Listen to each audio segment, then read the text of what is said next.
CPM-കാരന്റെ കയ്യിൽ പെട്ടുപോയ ചെറിയ ചില വിഭാഗങ്ങളുണ്ട്. അതിലൊന്ന് കേരളത്തിലെ ആദിവാസി സമൂഹമാണ്. എന്താ അവരുടെ സ്ഥിതി എന്ന് നിങ്ങളൊന്ന് പരിശോധിച്ച് നോക്ക്. ഞാൻ വയനാട്ടുകാരനാണ്, എനിക്കറിയാം. നിങ്ങൾ ഒരുപാട് ആളുകൾ ഈ അരീക്കോടും ഈ പരിസരത്ത് പുൽപ്പറ്റയിലൊക്കെ ഉള്ള ആളുകൾ വയനാട്ടിൽ നിരന്തരം സമ്പർക്കമുള്ള ആളുകളാണ്. അവിടുത്തെ ആദിവാസി കോളനികളുടെയൊക്കെ അവസ്ഥ നിങ്ങൾക്കറിയുമോ?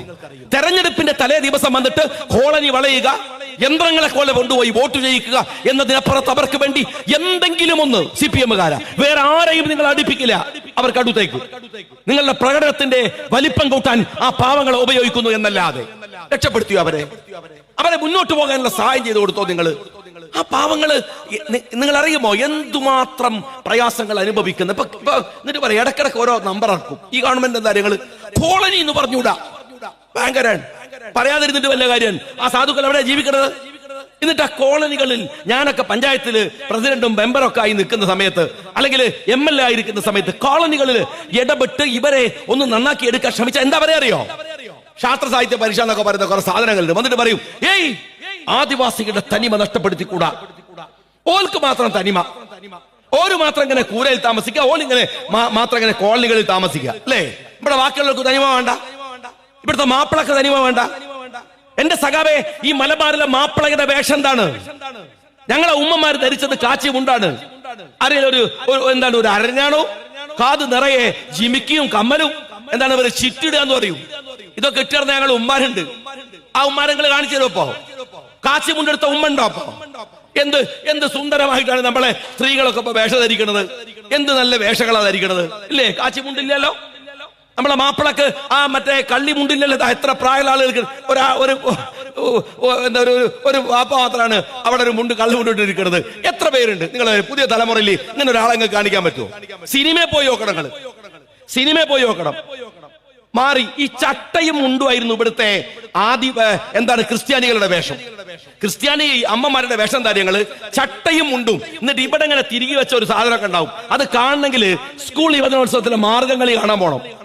അല്ലാതെ ഇപ്പൊ ഒരൊറ്റ ക്രിസ്ത്യാനി ചട്ടയും മുണ്ടൊന്നും ഇടുന്നില്ല.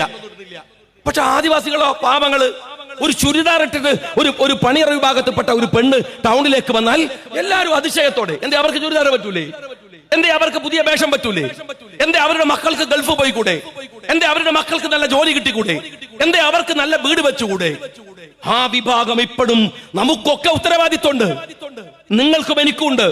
അങ്ങനെ ഒരു വിഭാഗം നമ്മൾക്കിടയിൽ കഴിയുന്നുവെങ്കിൽ അവരെ സമുദ്ധരിക്കണമെന്ന് ലീഗ് നേതാക്കന്മാർ നമ്മളെ പഠിപ്പിച്ചിട്ടുണ്ട്. നമുക്ക് ബാധ്യതയുണ്ട്. പക്ഷെ അടുപ്പിക്കാതെ, ഒരാളെയും അടുപ്പിക്കാതെ വോട്ടു യന്ത്രങ്ങളാക്കി ഈ രാജ്യത്തിലെ ആദിവാസി സമൂഹത്തെ കൊണ്ടു നടന്ന CPM-കാരൻ അവന് മെനഞ്ഞാ നിങ്ങൾ കണ്ടോ? പനമരം പഞ്ചായത്തിൽ, എന്റെ പഞ്ചായത്തിന്റെ തൊട്ടടുത്താണ് പനമരം പഞ്ചായത്ത്. ആ പഞ്ചായത്തില് CPM-ന്റെ ഭരണം പോയി, പുതിയ ഭരണം വന്നപ്പോ UDF-ന് ഭരണം കിട്ടി, ലീഗിന് പ്രസിഡന്റ് പദം കിട്ടി. ജനറൽ വനിതയാണ് പഞ്ചായത്ത് ബോർഡ് പ്രസിഡന്റ് ആവേണ്ടത്. ഞങ്ങൾക്ക് നോക്കുമ്പോ 2-3 വനിതകളുണ്ട്. അവരിൽ ഞങ്ങൾ നോക്കിയപ്പോ ബഹുമാന്യനായ സാദിഖ് അലി ശിഹാബ് തങ്ങളുടെ അടുത്ത് പഞ്ചായത്ത് കമ്മിറ്റിയൊക്കെ പോയി ലിസ്റ്റ് കൊടുത്തപ്പോ തങ്ങൾ പറഞ്ഞു, ഒരു ആദിവാസി വനിതയുണ്ട്, എഫിഷ്യന്റ് ആണ്, അവരാവട്ടെ. അവരെ പ്രസിഡന്റ് ആക്കി. ഇവിടെ പുൽപ്പറ്റ പഞ്ചായത്തിന് വിവരം അറിഞ്ഞോ? നിങ്ങളെ പഞ്ചായത്ത് ബോർഡ് പ്രസിഡന്റ് വിവരം അറിഞ്ഞോ? കാരണം ഞങ്ങളത് കെട്ടു ഓടിച്ചിട്ട് ഭയങ്കര സംഭവം എന്നൊന്നും പറഞ്ഞില്ല. ഞങ്ങൾക്കിത് സ്വാഭാവികമാണ്. ഞങ്ങൾ ജയിപ്പിച്ചെടുത്ത, കോണിച്ചിഹ്നത്തിൽ ജയിപ്പിച്ചെടുത്ത 2-3 വനിതകളിൽ നിന്ന് ഒരാളെ ഞങ്ങൾ തെരഞ്ഞെടുത്തു. അത് ആദിവാസിയായി. അവിടെ വന്ന് CPM-ന്റെ നേതാവ് പ്രസംഗിച്ചെന്താണെന്നറിയോ? മുസ്ലിം പെണ്ണുങ്ങളെ വഞ്ചിച്ചു ലീഗ്. അടുത്ത തെരഞ്ഞെടുപ്പിൽ വോട്ട് ചോദിച്ചു വരുമ്പോ മുസ്ലിം ലീഗിനെ പാഠം പഠിപ്പിക്കണം മുസ്ലിങ്ങളെ. എന്തൊരു തെമ്മാടിത്തരാണോ നീയൊക്കെ പറയണത്? എന്തൊരു തോന്നിവാസികളാണ് നിങ്ങളൊക്കെ. എങ്ങനെ നിന്നൊക്കെ കൈകാര്യം ചെയ്യേണ്ടത്? ഒരു ലീഗിന്റെ പഞ്ചായത്തിൽ ഒരു ആദിവാസിയെ പ്രസിഡന്റ് ആക്കിയത് നിനക്കെന്താണോ ചൊറിച്ചില്? നീയോ ചെയ്യണില്ല. ഞങ്ങൾക്ക് ഈ ജെൻഡർ പൊളിറ്റിക്സിനകത്ത്, ഈ സാമുദായിക രാഷ്ട്രീയത്തിനകത്ത്, ഈ പുതിയ സാമൂഹ്യ ക്രമത്തിനകത്ത് ഞങ്ങൾക്കൊരു വിശ്വാസ രീതിയുണ്ട്. എന്താണെന്നറിയാം സഖാബേത്? ജെൻഡർ ഇക്വാലിറ്റി അല്ല, ജെൻഡർ ജസ്റ്റിസ് ആണ്. ജെൻഡർ ഇക്വാലിറ്റി തട്ടിപ്പാണ്. ഏതായാലും തട്ടിപ്പിന്റെ ഒരു മൂർത്തഭാവം ഞാൻ പറയട്ടെ. ജെൻഡർ ഇക്വാലിറ്റി എന്താ അറിയോ നിങ്ങള്? സ്ത്രീ പുരുഷ സമത്വം എന്താണെന്നറിയോ? പിണറായി വിജയൻ പത്രസമ്മേളനം നടത്തുമ്പോ തൊട്ടടുത്ത കസേരയിൽ ശൈലജ ടീച്ചർക്ക് വിധിക്കാം. Gender equality. പിണറായി ഇടത്തിരിക്കുന്നു, ശൈലജ ടീച്ചർ വലത്തിരിക്കുന്നു. എന്നാൽ മുഖ്യമന്ത്രിയാവാൻ ആര് എന്ന ചോദ്യത്തിൽ ജെൻഡർ ഈക്വാലിറ്റി ഇല്ല. അവിടെ ആരാണ്?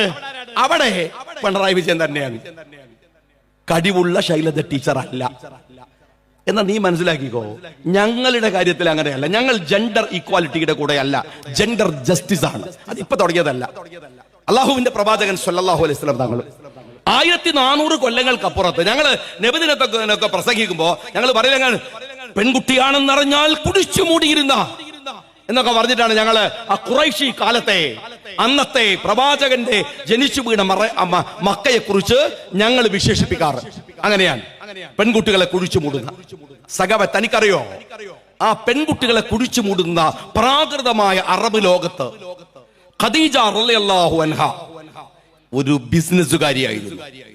അബ്ദുൽ മുത്തലിബിനെ പോലെയുള്ള പ്രാമാണികരായ ആളുകൾക്കിടയിൽ ഒരു പെണ്ണ്, ഒരു വനിത വ്യവസായിയാണ് എന്ന് മാത്രമല്ല, ആ സ്ത്രീയുടെ കീഴിൽ അള്ളാഹുവിന്റെ പ്രവാചകനെ പണിയെടുപ്പിച്ചു. അള്ളാഹു അറിയോ നിങ്ങള്? അവരുടെ കീഴില് എന്താ കാര്യം? അവിടെ ജസ്റ്റിസ്, ബിസിനസിന്റെ കാര്യത്തിൽ ഖദീജ റളിയല്ലാഹു അൻഹയാണ് മുമ്പിൽ നിൽക്കുന്നത്. പ്രവാചകൻ അത്രത്തോളം എത്തിയിട്ടില്ല. തൊഴിലാളി നിങ്ങൾ മനസ്സിലാക്കണം, ഇത് ഇസ്ലാമിന്റെ കാഴ്ചപ്പാടാണ്. പ്രവാചകനെ കൊണ്ടുപോയി അള്ളാഹുവല്ലേ തീരുമാനിക്കുന്നത് അവിടെ ജോലിക്ക്. എന്താ കാര്യം? അവിടെ വ്യവസായി ഖദീജ റളിയല്ലാഹു അൻഹയാണ്. അവർക്കാണ് മികവ്. സ്ത്രീകൾക്ക് പുരുഷനേക്കാൾ കഴിവുണ്ടോ? അത് അംഗീകരിക്കണം. വിവരമുണ്ടോ? അംഗീകരിക്കണം. വിദ്യാഭ്യാസമുണ്ടോ? അംഗീകരിക്കണം. അല്ലാണ്ട് ഇക്വാലിറ്റി എന്ന തട്ടിപ്പല്ല. ഇന്ന് വരെ കേരളത്തിലെ, ഇന്ത്യയിലെ ഒരു പാർട്ടി സെക്രട്ടറി ആയിട്ട് ഒരു പെണ്ണിനെ കൊണ്ടുവരാത്തവര്, ഒരു സ്ത്രീയെ കൊണ്ടുവരാത്തവര്, ഇന്ത്യയിലെ പല സ്റ്റേറ്റുകളിൽ അധികാരം കിട്ടിയിട്ട് ഒരു സ്ത്രീയെ മുഖ്യമന്ത്രിയാക്കാത്തവര്, ഗൗരിയമ്മ എന്ന ഒരു സ്ത്രീ മുഖ്യമന്ത്രിയാവുമോ എന്ന് കണ്ട് സവർണവാദിയായ EM ശങ്കരൻ നമ്പൂതിരിപ്പാട് മുതൽ പാരവെച്ചവര്, ശൈലജ ടീച്ചറെങ്ങാനും 2ാം തവണ മുഖ്യമന്ത്രിയായി വരുമോ എന്ന് ഭയപ്പെട്ടിട്ട് പാരവെച്ചോടിച്ച് പിണറായി വിജയൻ. ഈ പാരമ്പര്യം അല്ലാതെ നിങ്ങൾക്ക് സ്ത്രീകളോട് മര്യാദ കാണിച്ച പാരമ്പര്യം ഉണ്ടോ കമ്മ്യൂണിസ്റ്റുകാരാ? എന്നിട്ടാണോ ആദിവാസികളോട് ആ ആദിവാസി സമൂഹത്തിൽ നിന്ന് ഒരു സ്ത്രീ മുസ്ലിം ലീഗ് ഭരിക്കുന്ന, UDF ഭരിക്കുന്ന ഒരു പഞ്ചായത്തിന്റെ അമരത്വത്തിയപ്പോ ചൊറിച്ചിൽ വരുന്ന എന്റെ പാർട്ടിയുടെ വികാരം എന്താണെന്ന് ഈ നാട്ടിലെ ജനങ്ങൾക്ക് നന്നായിട്ട് മനസ്സിലാവും. നിനക്ക് അല്ലെങ്കിൽ എന്താണ് നിനക്ക് മനസ്സിലാവുക? ഞാൻ പിന്നെയും ചോദിക്കാണ്. ഇന്ന് നിങ്ങളൊരു ബില്ല് കണ്ടോ? എന്താ ബില്ല്? സ്വകാര്യ സർവകലാശാലകൾ വരികയാണ്. സ്വകാര്യ സർവകലാശാല. ഇത് എത്ര ഉളുപ്പില്ലാതെയാണ് കേരളത്തിലെ വിദ്യാഭ്യാസ മന്ത്രി ബിന്ദു ഇത് പ്രഖ്യാപിക്കുന്നത് അറിയോ? 2016 സ്വകാര്യ വിദ്യാഭ്യാസ രംഗത്ത് ഒരു വലിയ വിപ്ലവം ഉണ്ടാക്കാൻ ഒരു ആഗോള വിദ്യാഭ്യാസ കോൺഫറൻസ് സംഘടിപ്പിക്കാൻ തീരുമാനിച്ചു ഉമ്മൻചാണ്ടി, അബ്ദുൾ റബ്ബ്, രണ്ടുപേർ. ആ തീരുമാനം ഉണ്ടാക്കിയപ്പോ അതിന്റെ ചുമതല നയതന്ത്ര വിദഗ്ധനായിരുന്ന TP ശ്രീനിവാസനാണ്. ആ TP ശ്രീനിവാസൻ എന്ന് പറയുന്ന ഒരു മനുഷ്യനെ, ആ മനുഷ്യന്റെ മകന്റെ പ്രായം പോലുമില്ലാത്ത ഒരു എടരണം കെട്ട SFI-കാരൻ അടിച്ച് താഴെയിടുന്നത്, ദേഹത്ത് കരിയോയിൽ ഒഴിക്കുന്നത് ഇപ്പോഴും TV ദൃശ്യങ്ങളിലുണ്ട്. അങ്ങനെയാണല്ലോ നിങ്ങൾ മക്കളെ പഠിപ്പിക്കുന്നത്, SFI-യെ പഠിപ്പിക്കുന്നത്. എന്ത് തെമ്മാടിത്തരത്തിനും പറഞ്ഞു വിടാനാണല്ലോ SFI-യുടെ മെമ്പർഷിപ്പ് കൊടുക്കുന്നത്, അല്ലേ? ആ മനുഷ്യനെ അടിച്ചു താഴെയിട്ടിട്ട് നിങ്ങൾ ഈ സ്വകാര്യ ബില്ലിനെതിരെ നിങ്ങൾ രംഗത്ത് വന്നു. നിങ്ങളൊരു പാട്ടുണ്ടല്ലോ, പുഷ്പനെ അറിയാമോ? ഇല്ലേ സഖാവേ? അത് പിന്നെ ആഫീസിൽ ഒന്നിട്ട് പുഷ്പനെ അറിയാമോ? ബിന്ദുനൊന്ന് കേൾപ്പിച്ചു കൊടുക്ക്. പുഷ്പനെ അറിയാമോ? ബിന്ദുവിന്റെ പുയ്യാപ്പിളല്ലേ വർഗീയ രാഘവൻ, അവനെ കേൾപ്പിച്ചു കൊടുക്ക്. പുഷ്പനെ അറിയാമോ? നിങ്ങളൊക്കെ മറന്നുപോയാലും പുഷ്പനെ ഞങ്ങൾക്ക് അറിയാം. കാരണം കേരളത്തിലെ ചെറുപ്പക്കാരായ കുട്ടികളുടെ 8.5 കൊല്ലം കൊന്നവരാണ് നിങ്ങളൊക്കെ. 8.5 കൊല്ലം അറിയോ നിങ്ങള്? 2 ബാച്ച് പുറത്തിറക്കേണ്ട സമയം കഴിഞ്ഞു. എന്നിട്ട് ഇപ്പൊ ബിന്ദുവിനോട് പത്രക്കാർ ചോദിച്ചപ്പോ പറയാ, മൂർത്തമായ സമയത്ത് മൂർത്തമായ തീരുമാനം. മനുഷ്യന്മാർക്ക് തിരിയാത്ത കുറെ ഡയലോഗ് ഉണ്ട്. മൂർത്തം തന്നെ ആണല്ലോ, പറഞ്ഞു മാറിപ്പോയിട്ടില്ലല്ലോ. തീരുമാനം കേട്ടിട്ട് വേറെന്തോ പ്രക്രിയയുടെ സമയത്തെടുത്ത തീരുമാനം പോലെ ഉണ്ട്. അതുകൊണ്ട് ചോദിച്ചാണ്, മൂർത്തം തന്നെയാണല്ലോ. എന്റെ ബിന്ദു, ഞാൻ ചോദിക്കണത്, നിങ്ങളുടെയൊക്കെ തലയില് ഒരു ചളിയെന്നൊന്നും പറഞ്ഞൂടാ. കേരളത്തിലെ ഒരു ഉന്നത വിദ്യാഭ്യാസ മന്ത്രിയല്ലേ, ഒരു നിങ്ങളുടെ SFI-കാരനോട് പറ, ആ TP ശ്രീനിവാസൻ ജീവിച്ചിരിപ്പുണ്ട്, ഒന്ന് മാപ്പ് പറയാൻ പറയണോ? ഒന്ന് മാപ്പ് പറയാൻ പറയും. ഒന്ന് പറയെങ്കിലും ചെയ്യാം. മനുഷ്യൻ ജീവിച്ചിരിപ്പില്ലേ? ആരങ്ങളെ വിഡ്ഢിയാക്കുന്നത്? എന്നിട്ട് ഇന്ന് SFIയുടെ സ്റ്റേറ്റ്മെന്റ് എന്നറിയോ? അങ്ങനെ വിടുന്ന പ്രശ്നമില്ല, വിദ്യാർത്ഥികളുമായി ചർച്ച ചെയ്യണം, വേറൊന്നുമില്ല. അബ്ദുറബ് ചർച്ച ചെയ്യൂലേ? നിങ്ങൾ എത്ര പ്രാവശ്യം ചർച്ചയ്ക്ക് വിളിച്ചു? ഈ പറയുന്ന SFIയെ എത്ര തവണ ചർച്ചയ്ക്ക് വിളിച്ചു? തീരുന്നില്ല സഖാവേ. അറിയോ, അന്ന് ഞങ്ങൾ സ്വകാര്യ സർവകലാശാല കൊണ്ടുവരുമ്പോ ഫീസ് നിശ്ചയിക്കുന്നതിൽ മാനദണ്ഡം വേണം എന്ന് പറഞ്ഞിരുന്നു അബ്ദുറബ്. സർക്കാരിന്റെ പ്രതിനിധി ഈ യൂണിവേഴ്സിറ്റിയിൽ ഉണ്ടാവണമെന്ന് പറഞ്ഞിരുന്നു അബ്ദുറബ്. അവിടെ പഠിക്കുന്ന കുട്ടികൾക്കും തൊഴിലിനും സംവരണം വേണമെന്ന് പറഞ്ഞിരുന്നു അബ്ദുറബ്.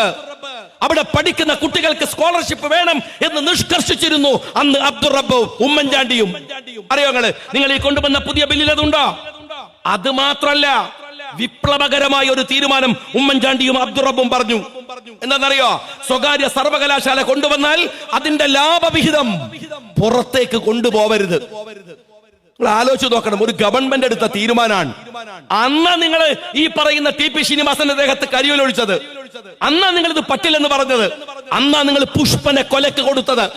ഈ സ്വകാര്യ മേഖലയിൽ വിദ്യാഭ്യാസ സ്ഥാപനം വരുന്നതിന്റെ പേരിൽ എത്ര പേരെ കൊന്നടോ? എന്ത് പാർട്ടിയാണോ നിങ്ങളോട്? ഒരു മാപ്പ് ജനത്തോട് പറയാൻ നിങ്ങൾ മര്യാദ പോലും കാണിക്കാത്ത ഒരു പാർട്ടി. എന്തൊരു രാഷ്ട്രീയ പ്രവർത്തനമാണ് നിങ്ങൾ ഈ നടത്തുന്നത് എന്ന് നിങ്ങൾക്കറിയോ? എന്നിട്ട് ഉളുപ്പില്ലാതെ ഞാൻ ആ പുഷ്പം മരിച്ചു കിടക്കുമ്പോ ഒരു സീന് കണ്ടു. പുഷ്പം മരിച്ചു കൊടുത്തു, വലിയ വിഷമത്തിൽ. ആരാ നിൽക്കുന്നത് അറിയോ? ആ റിപ്പോർട്ടർ ചാനലൊക്കെ പൂട്ടിപ്പോയി നികേഷ് നിൽക്കുകയാണ്. കിണറ്റിലിറങ്ങിയ നികേഷ് എന്ന് പറഞ്ഞാൽ പെട്ടെന്ന് മനസ്സിലാവും. ഇവര് നിൽക്കുകയാണ്. ആ നികേഷ് ഇങ്ങനെ, ഞാൻ വിചാരിച്ചു ബാക്ക്ഗ്രൗണ്ടിൽ അപ്പൊ പാട്ടെന്താ നിങ്ങള് പുഷ്പനെ അറിയാമോ? ആരാടാ ചോദിക്കണത്? MP രാഘവന്റെ മോനെ, നിനക്ക് പുഷ്പനെ അറിയാമോ എന്നാണ്. എടോ, ചരിത്രത്തിന്റെ കാവ്യനീതി എന്നൊക്കെ പറയുന്നത് ഇതല്ലേ? നിങ്ങളുടെ ഒരു രാഷ്ട്രീയ പാർട്ടി എവിടെയാണ് ഇങ്ങനെ ഒരു നിലപാടില്ലാത്ത, കൃത്യമായ വീക്ഷണങ്ങളില്ലാത്ത, ഒരു 10 കൊല്ലത്തിനപ്പുറത്ത് സംഭവിക്കുന്നത് എന്ത് എന്ന ദീർഘവീക്ഷണം പോലും ഇല്ലാത്ത ഒരു പൊട്ടം പാർട്ടി. കഴിഞ്ഞ മെഞ്ഞാന്ന് മനാഫ് കേട്ടിട്ടുണ്ടാവുമല്ലോ, ഗോവിന്ദ മാഷയുടെ ഒരു മോഡേൺ ടെക്നോളജിക്ക് തന്നെ വലിയ ഒരു സംഭാവനയാകാവുന്ന ഒരു പ്രസംഗമുണ്ട് AI കുറിച്ച്. എന്താ അദ്ദേഹത്തിന്റെ പ്രസംഗം? അദ്ദേഹം സഖാക്കളോട് ഇങ്ങനെ പറഞ്ഞു കൊടുക്കാൻ. സഖാക്കളുടെ ആ ഇരിപ്പാണ് എന്നെ അതിശയിപ്പിച്ചത്. ഇയാളെ പ്രസംഗിക്കും സഖാക്കള് പണ്ഡിതനാണെന്ന് തോന്നുന്നു. സലീം കുമാർ പറഞ്ഞ മാതിരി ഇരിക്കുകയാണ്. ഇയാളെ AI കുറിച്ച് നടത്തുന്ന ഒരു പ്രസംഗമുണ്ട്. അതിന് പറഞ്ഞ ഒറ്റ സീൻ ഞാൻ പറയാം. അദ്ദേഹം പറയാം, AI വന്നു കഴിഞ്ഞു. ഇതെടുന്നോ മറ്റേ സൈക്കിളൊക്കെ പിടിച്ച് വരുന്ന മാതിരിയാണ്. വന്നു കഴിഞ്ഞു. എന്നിട്ട് പറയാ, എന്റെ മൊബൈലിൽ AI ഉണ്ട്, നിങ്ങളുടെ മൊബൈലിൽ AI ഉണ്ട്. നിങ്ങൾക്കൊരു അതിശയം കേൾക്കണം. എന്താ പറയാണ്? എന്റെ ഒരു സുഹൃത്ത് കഴിഞ്ഞ ആഴ്ച ഈ കണ്ണൂരിലെ ബീച്ചിൽ നിന്ന് കടലിന്റെ പശ്ചാത്തലത്തിൽ ഒരു ഫോട്ടോ എടുത്തു. കുറച്ച് കഴിഞ്ഞിട്ട് ഈ ഫോട്ടോ AIക്ക് കൊടുത്തപ്പോ നോക്കുമ്പോ ഇവൻ ഒരു മഞ്ഞുമലയുടെ മുകളിൽ ഇരിക്കുന്ന പോലെയുള്ള ഫോട്ടോ. എന്താ അല്ലേ ഇത്? AI. എന്റെ ഗോവിന്ദ, ഇത് ഫോട്ടോഷോപ്പാണ്. ഈ ആപ്പ് ഫോണിൽ ഒരു 10 കൊല്ലം മുമ്പ് ഇറങ്ങിയ ആപ്പാണ്. AI എവിടെ കിടക്കണ്? ഈ ഫോട്ടോഷോപ്പ് എവിടെ കിടക്കണ്? എല്ലാവർക്കും എല്ലാം അറിയണമെന്നില്ല ഗോവിന്ദ. പക്ഷെ അറിയാത്തത് എന്താണ് എന്നുള്ള അറിവെങ്കിലും അവനാണ് വേണ്ടേ? അതൊരു മിനിമം വേണ്ടേ? ഈ ആളുകളെ പറ്റിക്കുന്നതിന് കണക്ക് വേണ്ടേ? എന്നാ ഞാൻ ഗോവിന്ദനോട് എന്താ AI എന്ന് ചെറുതായിട്ട് പറഞ്ഞുതരാം. മൊത്തം നല്ല അതേ എന്ന് വിചാരിക്കണ്ട. നിങ്ങള് ChatGPT എടുത്തിട്ട് കുട്ടികള് ഒന്ന് ചോദിക്കൂ, ഹു ഈസ് ഗോവിന്ദൻ? അപ്പൊ ChatGPT ചോദിക്കും, വിച്ച് ഗോവിന്ദൻ? ഏത് ഗോവിന്ദൻ?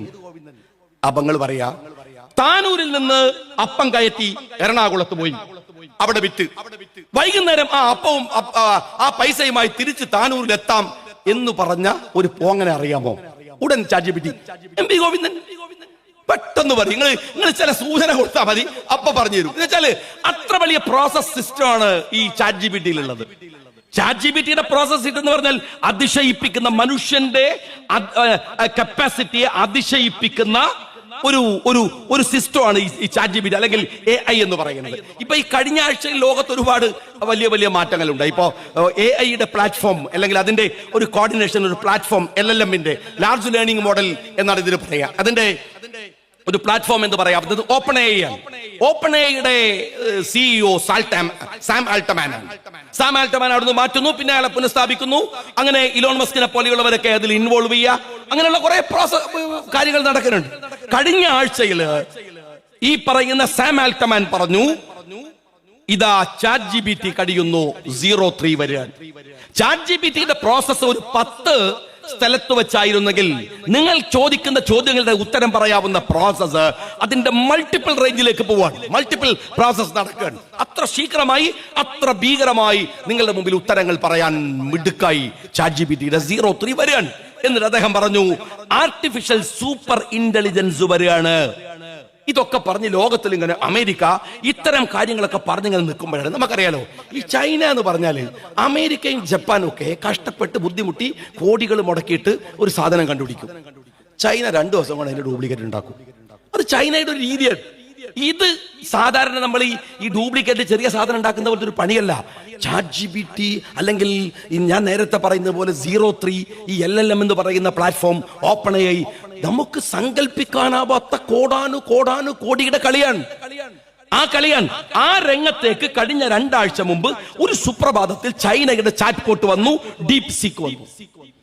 ആപ്പിൾ സ്റ്റോറിൽ നിന്നൊക്കെ അങ്ങനെ ഭീകരമായ ഡൗൺലോഡിങ് നടന്നു. ഒരൊറ്റ ദിവസം മാത്രം $600 ബില്യൺ NVIDIA അടക്കമുള്ള ചിപ്പ് നിർമ്മാതാക്കൾക്ക് നഷ്ടം. ഒരു ദിവസം ട്രില്യൺ ഡോളറുകൾ നഷ്ടമായി. അതിഭീകരമായി അമേരിക്ക അങ്ങനെ ഞെട്ടിത്തെരിച്ചു നിൽക്കുകയായിരുന്നു ചൈനയുടെ ഈ കളി കണ്ടിട്ട്. അപ്പൊ ചൈന എന്നൊക്കെ ഇടക്കിടക്ക് പത്രത്തിൽ അവിടെ ഇവിടെയൊക്കെ വാർത്ത വന്നു. അപ്പം ഗോവിന്ദ മാഷ് എഴുന്നേറ്റു. ചൈന എന്നിട്ട് ഊപ്പർ എഴുന്നേക്കുമല്ലോ. അങ്ങനെയാണ് മൂപ്പര് സ്റ്റേറ്റ്മെന്റ് ഇറക്കിയത്. സ്റ്റേറ്റ്മെന്റ് എന്താണോ, അത് ഏതാണ് ഈ ഇഷ്യൂ ഉണ്ടായതെന്നോ അതിന്റെ പ്രോബ്ലം എന്റെ ഗോവിന്ദ മാഷെ സഖാക്കളോട് ഞാൻ പറയാം. ഈ ആർട്ടിഫിഷ്യൽ ഇന്റലിജൻസ് ഉണ്ടാക്കുന്ന പ്രശ്നം ഫോട്ടോഷോപ്പിന്റെ കേസൊന്നുമല്ല, തൊഴിലിന്റെ പ്രശ്നമല്ല. ഒരുപാട് ധാർമ്മികമായ പ്രശ്നങ്ങൾ അത് ഉണ്ടാക്കുന്നുണ്ട്. ഇപ്പൊ ഏറ്റവും ലേറ്റസ്റ്റ് ആയിട്ട് പറഞ്ഞാൽ, ഇവിടെ ഫലസ്തീൻ യുദ്ധത്തില് AI വെപ്പണുകൾ ഉപയോഗിച്ചു എന്ന് വരെ നമ്മൾ കേൾക്കുകയാണ്. മനുഷ്യന്റെ എക്സിസ്റ്റൻസിനെ ചോദ്യം ചെയ്യുന്ന ഒരു സിസ്റ്റമാണ് വരുന്നത്. എന്തിനാണ് നീ എന്നൊരു കമ്പനി ചോദിക്കും. കാരണം എന്താ വെച്ചാൽ, നിന്നോട് പറയുന്ന ഒരു പണി നീ എടുക്കുന്നതിന്റെ 1000-1 സമയം വേണ്ട ഒരു AI ആ പണി തീർക്കാൻ.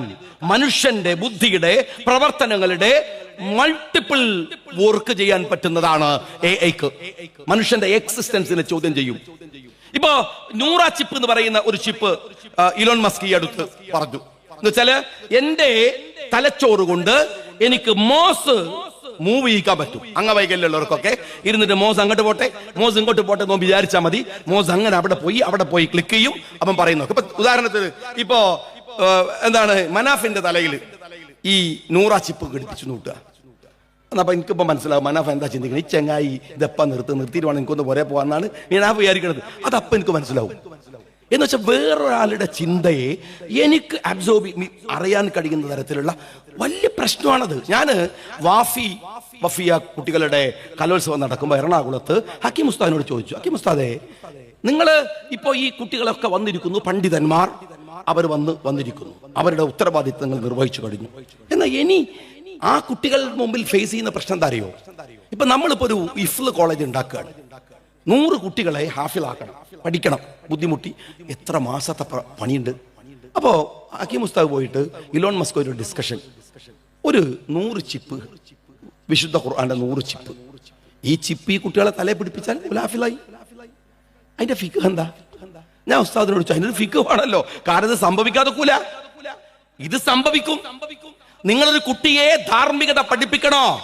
അവന്റെ തലച്ചോറിൽ നിങ്ങൾ ന്യൂറോ ചിപ്പ് വർക്ക് ചെയ്യിച്ചാൽ അവൻ നിങ്ങൾ വിചാരിക്കുന്ന പോലെ കൊണ്ടുപോകാം, നല്ലത് ജയിക്കാം. ടെക്നോളജിയാണ്. അപ്പം വന്നിട്ട് ഈ ഗോവിന്ദ മാഷ് അന്തം കമ്പി വർത്താനം, ഫോട്ടോഷോപ്പിന്റെ വർത്താനം. ഇവിടെ ലോകത്ത് മുഴുവൻ ഇമ്മാതിരി ഡിസ്കഷനുകൾ നടന്നു കൊടുക്കുന്ന സമയത്ത് എന്റെ സഖാക്കളെ, നിങ്ങൾ ചെയ്തുകൊണ്ടിരിക്കുന്ന കാര്യത്തെക്കുറിച്ചുള്ള ഈ പൊട്ടത്തരങ്ങളെ കുറിച്ച് ഇപ്പോ നിങ്ങളുടെ പാർട്ടി സമ്മേളനം നടക്കുകയല്ലേ, ഞാൻ നിങ്ങളോട് ചോദിക്കുന്നത്, ഒരു മിനിമം മര്യാദ നിങ്ങൾ കാണിക്കണ്ടേ? നിങ്ങൾ 8.5 കൊല്ലം ഭരിക്കുകയാണ്, നിങ്ങൾ എന്താ ചെയ്തത്? ഒരു ചെറിയൊരു പ്രോഗ്രസ് റിപ്പോർട്ട്. ഇവിടെ ഇപ്പൊ ലീഗ് ഓഫീസ് വന്നു, ഒരു ചെറിയ ഓഫീസാണ്, വലിയ ഇതൊന്നല്ല. അതിന്റെ കമ്മിറ്റി ഇല്ലേ, ഓൾക്കൊരു ബുക്ക് ഉണ്ട്, അതിലൊരു കണക്കുണ്ട്.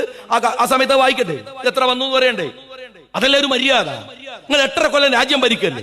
ഇവിടെ ഓരോ ചെയ്തെന്ന ഞങ്ങളുടെ സാധനങ്ങളുടെ വില കുറച്ചോ, വീട്ടിന്റെ നികുതി കുറച്ചോ, കറണ്ട് ബില്ല് കൂട്ടാതിരുന്നോ, കുട്ടികളുടെ സ്കൂൾ ഫീസ് കുറക്കാതിരുന്നോ, ഞങ്ങളുടെ ഹോസ്പിറ്റലിൽ കൊടുക്കുന്ന OP ടിക്കറ്റിൽ നിങ്ങൾ എത്ര തവണ കൂട്ടി?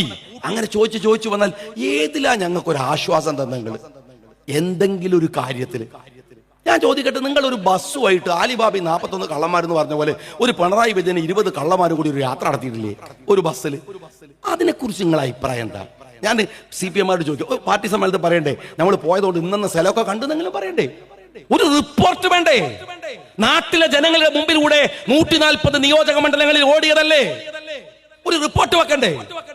AK ബാലൻ പറഞ്ഞു, നിങ്ങൾ എന്താ UDF പറയണത്? എന്ത് പൊട്ടത്തരാങ്ങൾ പറയുന്നത്? ആ ബസ്സല്ലേ ബാംഗ്ലൂർ എറണാകുളം റൂട്ടിൽ ഓടിക്കൊണ്ടിരിക്കുന്നത്? അതായിരുന്നു പ്രശ്നം. ആ ബസ് ബാംഗ്ലൂർ എറണാകുളം റൂട്ടിൽ ഓടാത്ത പ്രശ്നമായിരുന്നു ഈ 21 ആൾക്കാരെയും കൂടി പോയത്. നിങ്ങൾ എന്തിനായിരുന്നു ഒരു കക്കൂസ് അടക്കം ഫിറ്റ് ചെയ്ത്, ലിഫ്റ്റ് അടക്കം ഫിറ്റ് ചെയ്ത്? ഞങ്ങളെ പൈസ അല്ലേടോ, അല്ലാതെ പിണറായി വിജയന്റെ തറവാട്ടിൽ നിന്ന് കൊണ്ടുവന്ന പൈസ ഒന്നല്ലല്ലോ, ഞങ്ങളെ പൈസ അല്ലേ?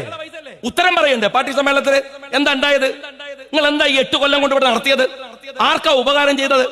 ഏത് മേഖലയിലാണ് വികസനം ഉണ്ടായത്? അത് പറയാൻ ബാധ്യതല്ലേ? അല്ലാതെ പിണറായി വിജയൻ വന്നിട്ട് ഈ വർഗീയത പ്രസംഗിക്കല, അതല്ലെങ്കിൽ വിജയരാഘവൻ വന്നിട്ട് മുസ്ലിങ്ങളെ ചീത്ത വിളിക്കല, അതുമല്ലെങ്കിൽ ഈ പറയുന്ന മോഹനെ പോലെയുള്ളവർ തെമ്മാടിത്തരം പറയല.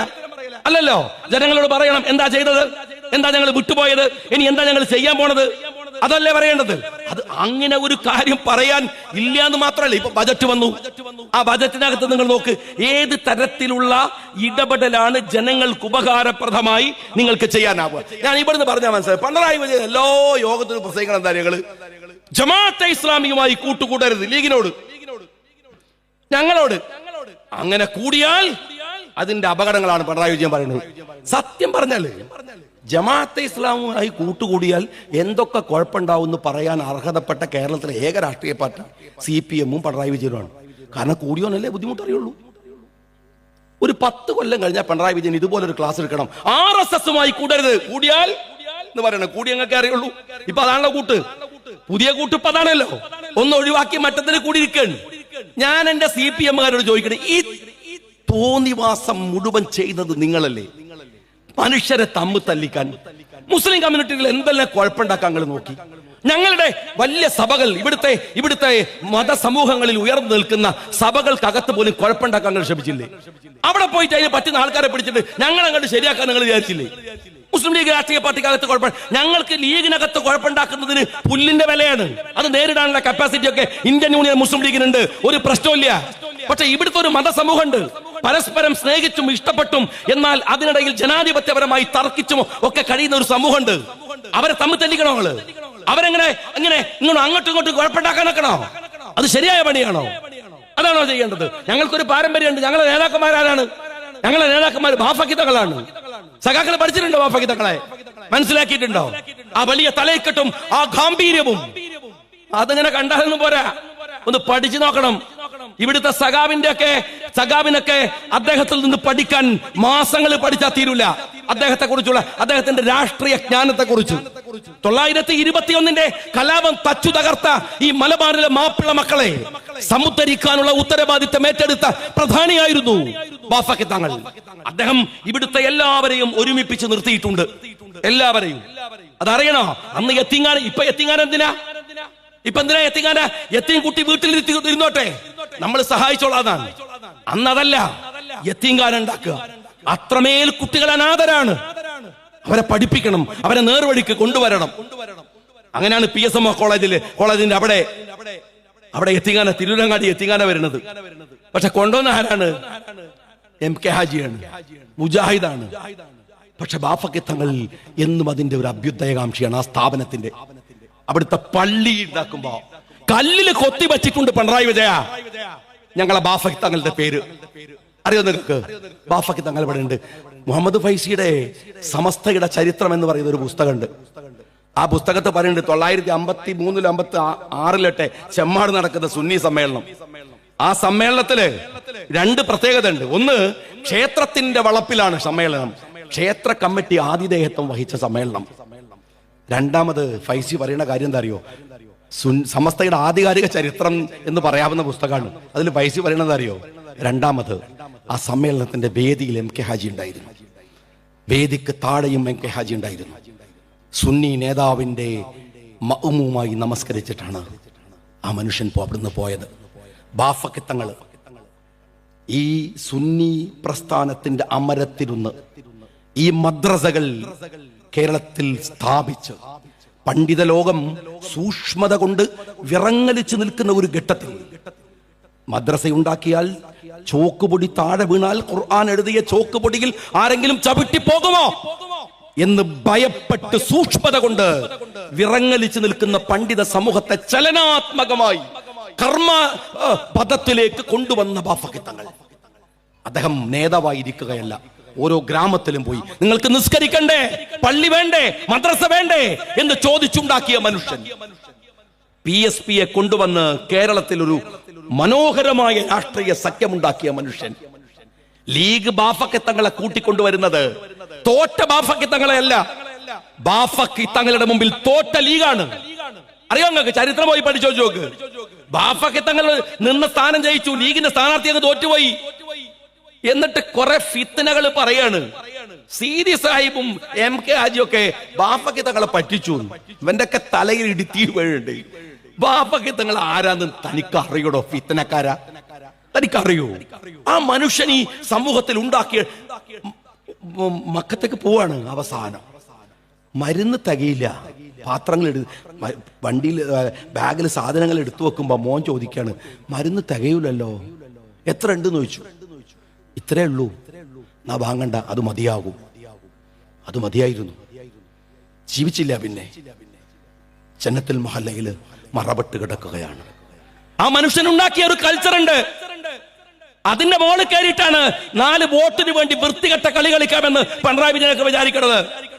ഞങ്ങളൊക്കെ കൊക്കിൽ ശ്വാസമുണ്ടെങ്കിൽ സാധിക്കൂല പിണറായി വിജയ ഈ ഐക്യത്തെ തകർക്കാൻ, ഈ ഉമ്മത്തിനെ തകർക്കാൻ. മനസ്സിലായിക്കോ നിങ്ങള്? ഞങ്ങളൊക്കെ നിങ്ങളൊക്കെ അവിടെ കണ്ടു തുടങ്ങുമ്പോഴേക്ക് അത് തിരിച്ചറിയാനുള്ള വിവേകമൊക്കെ ഞങ്ങൾക്കുണ്ട്. നിന്റെ SFI-കാരനും നിന്റെ ഈ ഗുണ്ടാ പൊളിറ്റീസും ഒക്കെ ഈ രാജ്യത്തിലെ ഒരു ജനതയെ, ഒരു തലമുറയെ, ഒരു ഉമ്മത്തിനെ തകർക്കാൻ വരുമ്പോ ജാഗ്രതയായി ഞങ്ങൾ ഉണ്ടാകും. എല്ലാവരും ഞങ്ങൾ ഉണ്ടാകും. നിന്റെ കള്ളത്തരൊന്നും വിശ്വസിക്കുന്നവരല്ല ഈ നാട്ടിലെ കുട്ടികളും പുതിയ തലമുറയിലുള്ളവരും. നിങ്ങൾ ഇപ്പൊ കൊണ്ടുവന്ന ഒരൊറ്റ സ്വാശ്രയ ബില്ലില്ലേ, അത് മതി വിശദീകരിച്ചാൽ നിങ്ങൾ എത്ര ഊളകളാണ് എന്ന് ഈ ലോകത്തിന് മനസ്സിലാക്കാൻ, നിങ്ങൾക്ക് എത്രത്തോളം മുന്നോട്ട് പോകാൻ കഴിയുമെന്ന്. അതുകൊണ്ട് ഈ നാട്ടിലെ ഓഫീസ്, ഈ നാട്ടിലെ ചെറുപ്പക്കാരുടെ, കുട്ടികളുടെ, വൃദ്ധന്മാരുടെ, മനുഷ്യരുടെ, സ്ത്രീകളുടെ എല്ലാത്തിന്റെയും നാട്ടിന്റെ ഉന്നമനത്തിൽ അതിനൊരു പങ്കുണ്ടായിട്ടില്ലെങ്കിൽ പിന്നെ നിങ്ങൾ ഇതിനു വേണ്ടി അധ്വാനിച്ചതിനൊന്നും ഒരു റിസൾട്ട് ഉണ്ടാവില്ല. അതുണ്ടാവണം എന്ന് അഭ്യർത്ഥിച്ചുകൊണ്ട് നിർത്തുന്നു.